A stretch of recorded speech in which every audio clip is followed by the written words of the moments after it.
G'day fellas, and welcome to a casted game. Spawning in on the south side of the map, playing in the colour red as the Ottomans, we've got Tristu. And in the north of the map, playing in the colour pink as the Malians, we've got Salami 2. I don't know why he's got a 2 in his name. Maybe it's a Smurf account. Maybe that's the way it is, but we've got ourselves quite an interesting matchup. Now, for anybody wondering, anyone keeping up with the lore, the Ottomans are kind of good against the Malians. In fact, Malians have a very difficult time against this civilization. And the main reason why is because they love to open up with this early aggression. And they want to do it against every single civilization.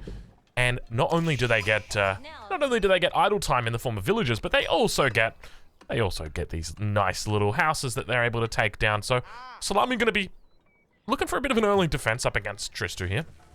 So a bit more of a fast-paced matchup, I would say. And I think it's going to be quite a clash of styles because the Ottomans are a civilization which has been focused more and more on the feudal age. We've seen plenty of pushes coming out from them. Around that, 9-10 minute timing, the battering rams coming through, big balls of archers, that sort of thing. So I'm curious how Salami responds to that, because the thing that we've been seeing Salami do quite a lot lately is the fast castle. Now, take a look at what we've got over here. Now, I'm going to try and do some math here, but it looks to me like that's about, I think that's one space. So I think he's leaving this for a mining camp. But the reason why I'm sort of doing the calculations is because I thought this could actually be for an outpost, or rather for a landmark. If he's so pleased to go for the trading landmark, that could be an option for him as well. But we do see him coming in, so it's going to be 6 houses that he starts off with. And these ones on the backside are quite exposed for him. So we do take a look now over on Tristu's side, and look at all of these sheep coming in. 11 sheep coming in behind Tristu. That feels absolutely great. I do note he's still gathering up wood at this stage. We do see on the backside of his base the gold mine going to be taken shortly. But what is he going to be doing with this wood? So gathering up, he's got 50 wood in the bank. So it makes me think, is he looking to play it a little bit? Maybe he's just over macroing here. Now, for anybody wondering, Tristu, he's Conk 3. So he's a pretty good player. I don't know too much about him. I think I've seen his name a couple times before. I think this might be the first time we've actually casted his game. So I'm looking forward to seeing what he pulls out today. We just see the lumber camp coming down here. I like the fact that he's just got villagers on wood, and he's just kind of leaving them there, right? It kind of reminds me of the Mongol opening, where you're just like, we'll just throw a couple of villas on wood. And take a look at this. Spearman just chilling out in the base for the moment. He's not even concerned at pushing the base of Salami. Take a look at Salami, and Salami going to be running trade, at least looking to run trade. With Salami, one of the things he loves to do is pretend to go for trade. So always watch out. It could be a fake out on the cards. He's got a great spawn for trade. One of the best that you can get on Dry Arabia by far. Ideally, you'd love to have it touching the wall. So you can see right here, this trading post is touching the edge of the map. And this is going to guarantee the highest possible return of income if you're going that corner-to-corner trade. Now, of course, for anybody looking to correct me, I should just note that by going diagonal across the map, you're actually getting a much greater income of trade. But, of course, going diagonal across the map, it's going to be difficult to do. So most people will be looking to go corner-to-corner on the backside of their base. The edge up now coming through for Tristu. Interesting spot that he's putting it down. The twin minaret madrasa in the front of the base. Normally we would see it at the back of the base like this, just because the berries are going to be spawning in the front, and there's always a risk that maybe Salami looks to play H2, maybe looks to go into javelins. You know what could it be even worse? If an outpost came down right here, or a toll outpost right on the front line, you could deny the entire berries away. But, I mean, fortunately, he's got so many sheep. Look at that. He's got 11 sheep still under the town center, a couple carcasses there, and now going to start taking stone. He does also scout out that Salami is going for the Saharan Trade Network. So how does he respond to that? So if we take a look in the corner of the map, he does know where the trading posts are. The question is, he doesn't know what direction Salami is going to be trading, but it seems almost certain that his trade is going to be into this west corner. Now Salami beginning to transition villagers over onto gold, which is indicative of his plans. Watch out, ladies and gentlemen, it is happening. I think we might have our fast castle coming in here. And I like the fact that he's got the mill next to the town center already built.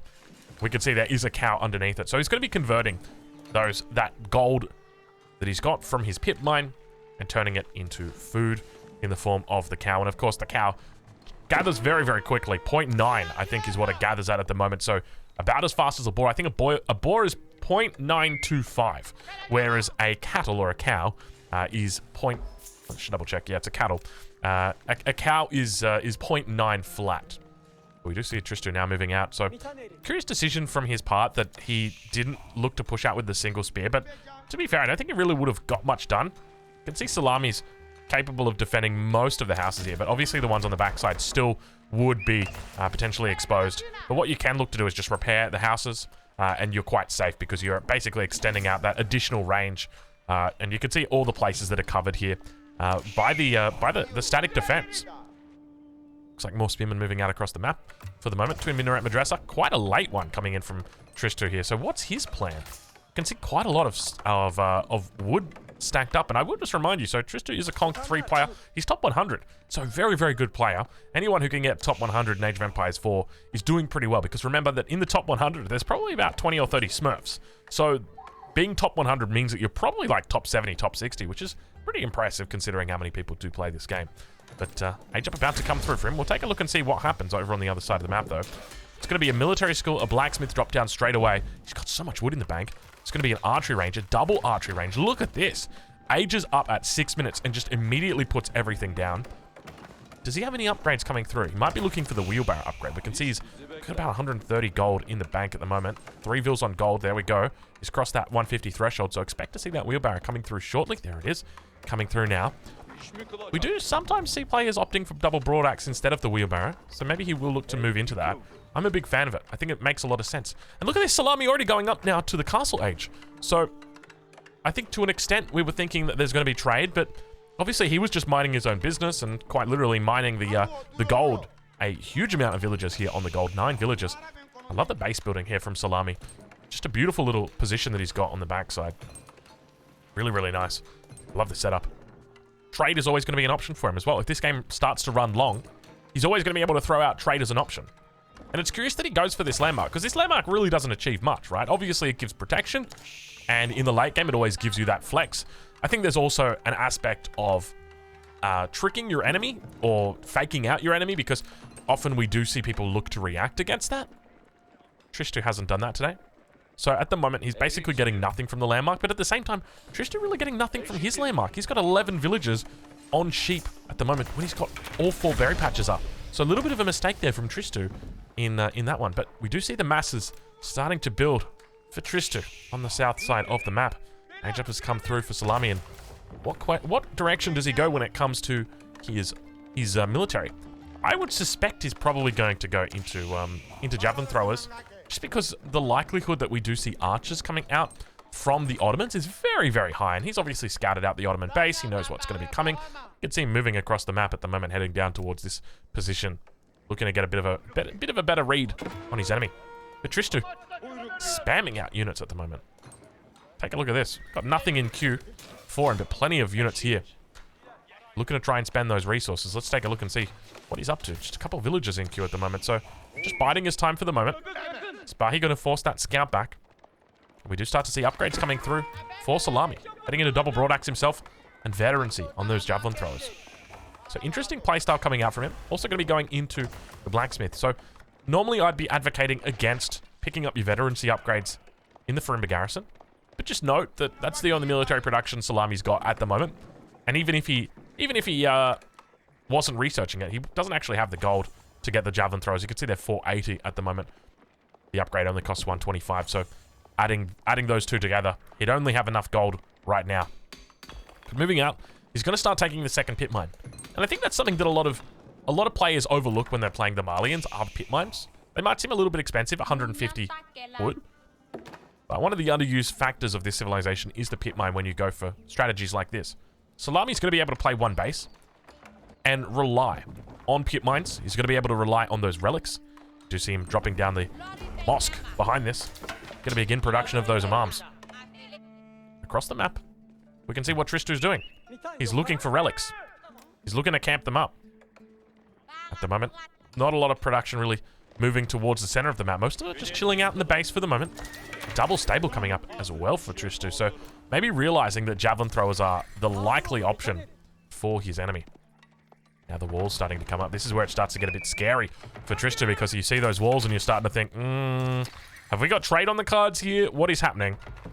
I need to clarify what's happening right now. You can see at the moment, no likelihood of trade. But one of my #1 rules with regard to trade. So we want to wall up before we start trading, just to stop any potential harassment. But now Salami looking to move out. Javelin throwers together with the Donzos. 8 health left on that scout. Jeez Louise. That guy almost got knocked out of the park. Unfortunately, that villager manages to survive as well. Donzos and Javelin throwers doing pretty well in tandem here. But I think he's got to be careful now as he begins pushing through. Tristu he's going to be looking for that military campus timing, but going to have to fall back away from this Salami will. Beautiful little micro coming through, but the number advantage is well in favor of Tristu. Perhaps Salami was looking for a bit of a timing attack here and just failed to read the situation, didn't realize what was going on. You can see the Donzos just getting completely eaten alive. A little bit of micro mistake coming in from Tristu. Wants to be focusing down those Donzos with his archers, but completely cleans up this position. And this is where it starts to get hard for Salami, right? Because Tristu now, he's just killed 10 units that you've paid pretty decent gold for. And now you're going to be... Well, let's have a look up towards the north as villages also get cleaned up here. You're going to be losing units, and he's going to be reaching his peak when it comes to his production. So that's always going to be a big factor when you're playing against the Ottomans. We'll take a look and see whether we do have any sign of more production coming through. A little bit of a spearman raid does manage to get a villager there. Donzo's going to be looking to chase these away, and we can see villagers transitioning, heading up towards the north. There could be an indication of trade. But no, it's just going to be a mining camp that he was heading up to build. A little bit of a quick wall coming in. Spearman going to get cleaned up completely, though. Donzo's doing a good job. So throwing away the spearman, I think this is a decent choice, right? Against the Farima garrison, the likelihood that you're going to be seeing sofas, it's pretty low, at least early on. I think that it's quite common to see players transition away from this Donzo Javelin thrower combination and move into Sofa and Archer. Really good units for the Malians. They peak around that Castle Age timing, that late Castle Age timing. Now Tristu going to start massing. I see his unit ball continuing to improve. Only got 2 spy in the queue at the moment. Might be looking for a bit of a Castle Age here. Towards the north side. Spotting out the pit mine. And maintaining a pretty decent lead when it comes to the amount of units that he's got here. I'd be curious to see exactly what techs Tristu's gone for. Whether he's gone for that second military campus, or whether he's moved into something else. Maybe gone into siege crews, maybe gone into Anatolian Hills. If he was going into Anatolian Hills, you'd think there would be probably sheep coming out. So I think he's gone meta drums to open with. I don't actually see the meta out at the moment. There it is back here. Yeah, he's gone for meta drums. So that makes sense. Well, lol, up towards the north. He tries his luck. Not going to find it, though. Salami gets denied that third relic. He's already got 2 in the bag at the moment. Nice little job by him. Continuing to produce the cavalry. Where's the infantry mass for Salami? Because right now, it says he's got 21 military pop. There it is. Never mind, we found it. It's on the front side. It can be hard to tell the difference between those different colors. Got the red, got the pink. Very, very similar. Towards the north, that push coming through, but Donzo's going to be able to find these and clean that up. At the same time, looks like he's just decided to cause a bit of idle time up towards the north. Definitely the right decision to head that way, but see the Donzo's doing a beautiful job, and he's going to wall him in. Salami with the 900 IQ tactics right there. Here I am thinking this is a smart play from Tristu, but he just gets cleaned up. At the same time on the front line, Salami continues pushing through.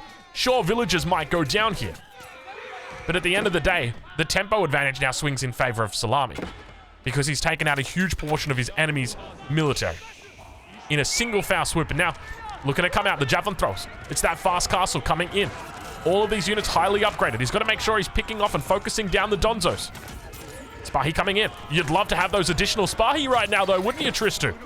Salami with the big brain plays once again, walling in the Spahi. I'm not stuck in here with you. You're stuck in here with me. But Salami does get pushed back once again. Donzo's moving forward. Holding on for a little bit longer. Behind this, Tristu continuing to look for that Castle Age timing. Donzo's skewering a little bit, but he is losing out on these units. And now we hear that next technology coming through. 2 military schools on the front line. We don't see a third one just yet, so perhaps military campus is going to be his option now. The age up comes in. It's going to be the MIA. No real surprises there. The Mehmet Imperial Armory. One of the best landmarks for the Ottomans. definitely, I would consider it a 99%er when it comes to the Ottomans. You're going to be taking this bad boy 99% of the games that you play as the Ottomans. Very rarely do you want to be looking at the other landmark, the Istanbul Palace, I think it's called. Maybe the Imperial Palace. I'm not sure exactly what the name of the landmark is. That's how rare it comes up. That third relic now coming back in finally for Salami. And Tristan not looking to push the advantage. Instead, going to be looking to push the castle age. Town center coming up behind this for Salami.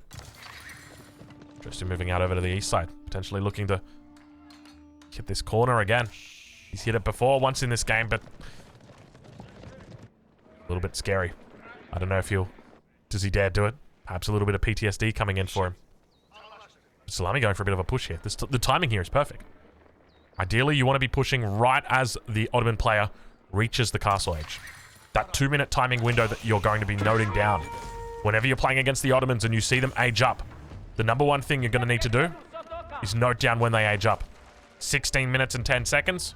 And then give yourself 2 minutes from then. Because that's when the very first of the mangonels is going to be rolling out. Now, in this case, it looks like the landmark isn't actually positioned next to a blacksmith, which means it's going to be 3 minutes before that first mangonel comes out. So Tristan going to be in a bit of a tough spot because Salami behind this is on 2 town centers now. He's starting to scale. The veterancy has come through for his units. Veterancy coming through on the other side. Wallalo going to be coming off. Managing to fall back away from it. Does a decent job. But now attacking onto the wood line. Salami able to take out a couple of villagers. Even up those worker kills. We don't see veterancy coming through for the archers. That's going to be a really key upgrade here. And now it looks like Tristan going to be doing a little bit of running himself. Salami managing to find out all the villagers here on the south side. Spots out a single berry villager and then sees all of them. He says, oh, well, if it isn't the consequences of our action, and Tristan right now just surrendering, just giving up straight away. He says, you know what, I need those berries so badly.